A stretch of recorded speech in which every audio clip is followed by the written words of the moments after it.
After you have thought about all this, then it's about repetition. Hello pianists, let's talk about how to tackle difficult passages on the piano. We hear it all the time, work smarter, not harder. So what does it mean when it comes to practicing music? Certainly there's slow practicing and hand separate practicing, and sometimes you practice with a metronome, but those are just general tools, and our problems in music are far more diverse and complex.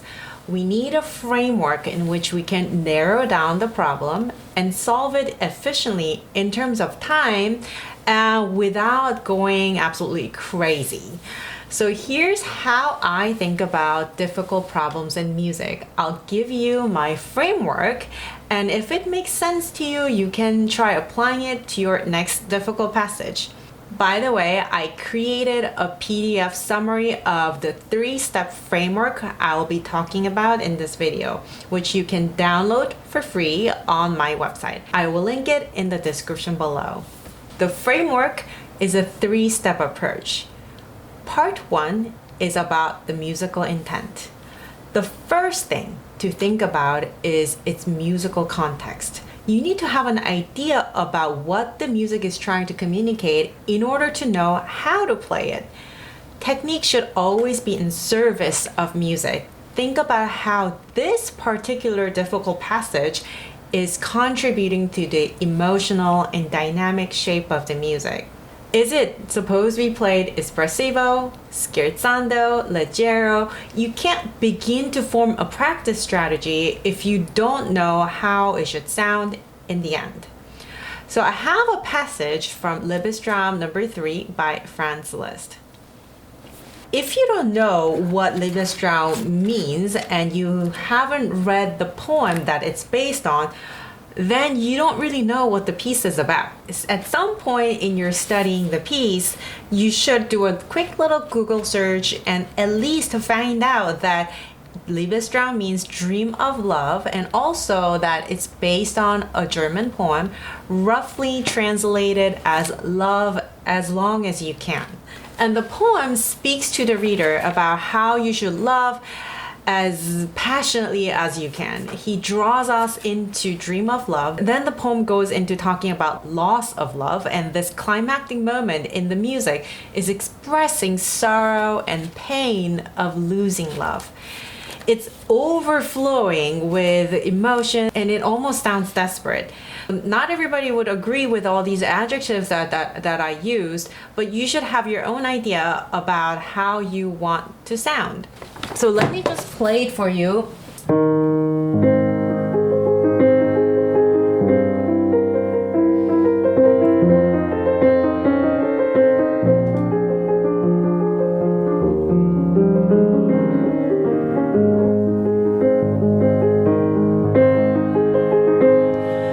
The piece begins and ends quietly, but in the middle section, this theme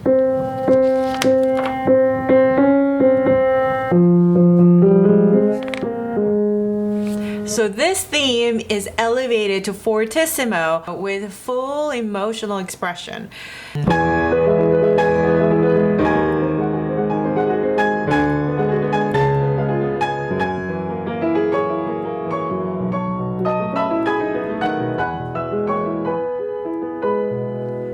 So in terms of the texture, what's going on in the music, the melodies sung at the top, the bass, strong bass in the bottom, and then the harmony in the middle. Maybe Liszt is trying to communicate the loss of love, the pain, and the sorrow of love in this particular section. So even though it's written fortissimo, you know you want to play the melodic notes way louder, right, than the harmonic notes. Then I try to hear it. And if you actually do this, if you try to sing every single note in your head with all the musical expressions, you realize it's not very easy. Do several times until you can imagine and sing every note of the passage in your head. Imagine it with your fullest expression, the crescendos, diminuendos, all the accents, dynamic markings, and articulation. If the technique weren't the issue, how would you play it? You cannot execute something physically if you cannot imagine it in your head. Try your best to hear the music inwardly and have this oral image in your mind, even if you can't play yet. Once you have done that, you have some kind of goal that you are working towards. And that brings us to part 2, which is to identify the problem. What is the problem? Do you know what exactly is hard about this passage? It's just really hard, or it's just like it really sounds, it's just I don't know why it sounds bad. It's not specific enough to start problem solving yet. Determine what it is that you are having trouble playing. If the passage is too long, then you need to break it down into manageable sections so that you can focus on one specific problem. If the passage is hard in many different ways, then you need to break it apart into many different problems. So in this particular passage, what's hard? First, you have to jump from the high position to low position, right? There is that registral jump that you have to execute. That's hard you're doing this in an 8th note duration. That's a short amount of time in this tempo. So this jump and then you have to go back up. So within just like one beat, there are 2 large jumps in the right hand and the left hand. Those are 2 separate problems. Because you want these to sing out loud and these to be quieter, you're not only making the registral shift in the position, but also in the dynamic. You want to play these fortissimo, but not these, right? That's a pretty quick change from fortissimo and let's say mezzo forte. I mean, there are other things that are hard about this passage, but let's just focus on those. Let's say those are the 2 problems, right? And now we have articulated the problem. So far, you have figured out what you want it to sound like, and this is an evolving process. And number 2, you know where that gap is between how you sound now and what you want it to sound like. Do we just start repeating the passage over and over again until you can play it? Not exactly. This is where you have to really think about playing the piano from the physical perspective. Your playing apparatus includes your entire body, whose various parts, your fingers, your arms and your elbows and your shoulders, must all coordinate in order to play a single sound. When you're very early on in your studies, most of your problem is just in your fingers, mostly in your fingers. But the more advanced you get at the piano, your challenges could come from not thinking about coordinating larger muscle groups and larger parts of your body.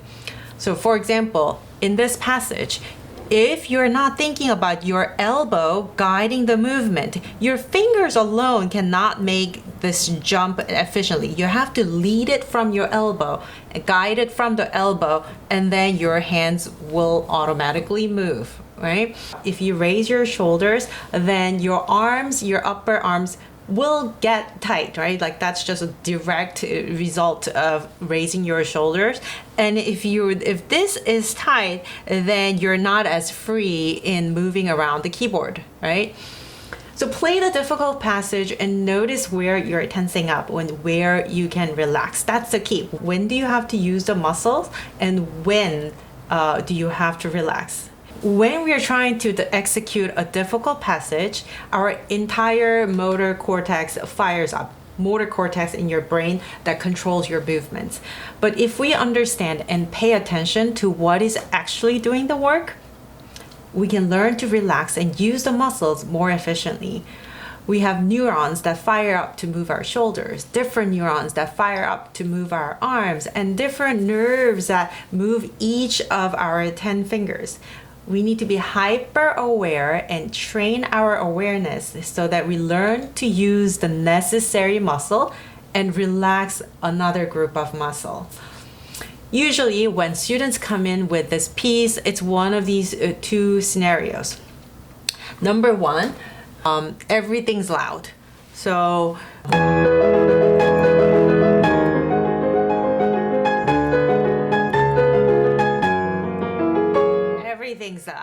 Number 2, the rhythm is distorted. The student cannot move quickly enough. They are making the distinction between the melodic notes and the harmonic fillers, but cannot move quickly enough, so the rhythm gets distorted, like something like this.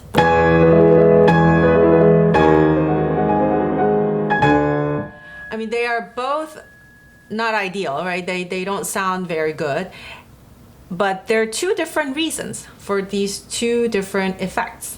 In the first case, where the student is playing everything loud, the musical intent of the student is not strong enough, usually, and the musical distinction between the melody and the harmony needs to be clearer in the student's mind.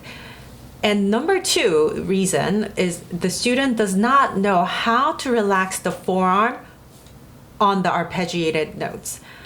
This, the octave, and this, the arpeggiation, should be played with a completely different touch with different parts of your arm. It's the entire arm here, and it's just mostly my fingers and wrist here. Right?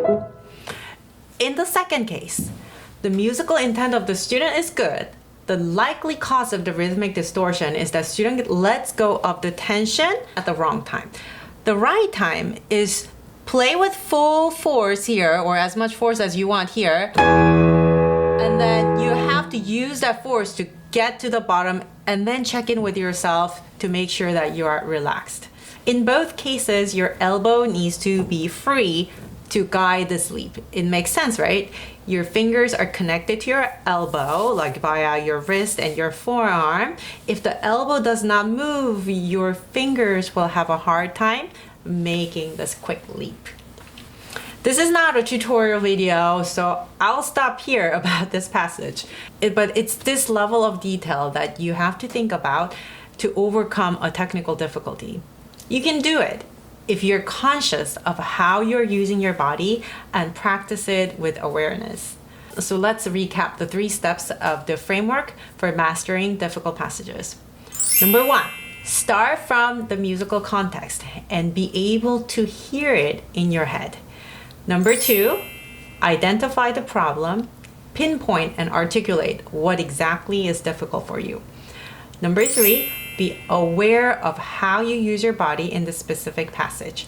Learn which muscle you need to train and which muscle you need to learn to relax in order to execute this passage.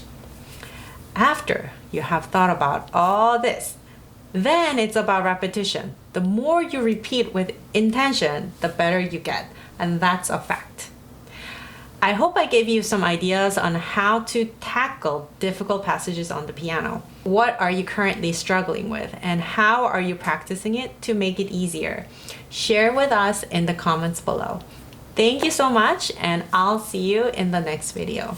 Bye!